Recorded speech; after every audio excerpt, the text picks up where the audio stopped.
তুমি কি টেন্স পারো না? তুমি ক্লাস 6 এ পড়ো, 7 এ পড়ো, 8 এ পড়ো, আচ্ছা আমি এগুলো বাদই দিলাম। তুমি ক্লাস 9 10 এ পড়ো বা ইন্টারে উঠছো, তুমি এখন টেন্স ধরতে পারো না, টেন্সের স্ট্রাকচার জিজ্ঞেস করলে তুমি বলতে পারো না, তুমি টেন্স কি তাই জানো না। কেন ভাই এই কথা বলছে? কারণ যখন নতুন একটা স্টুডেন্ট আমার কাছে পড়তে আসে তখন আমি তাকে জিজ্ঞাসা করি যে টেন্স কি, টেন্সের স্ট্রাকচারটা একটু বলো তো, বা টেন্স কয় প্রকার। অনেকে বলতেই পারে না।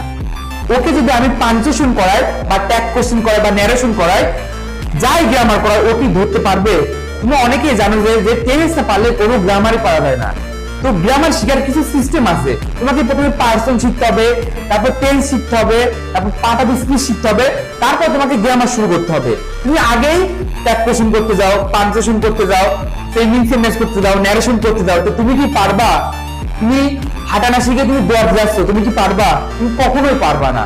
তো তোমাকে সিস্টেম অনুযায়ী তোমাকে চলতে হবে, তোমাকে পার্সন ভালো করে চিনতে হবে, তোমাকে টেন্স পারতে হবে, পার্ট অফ স্পিচের প্রত্যেকটা যে 8 প্রকার আছে সেটা তোমাকে জানতে হবে।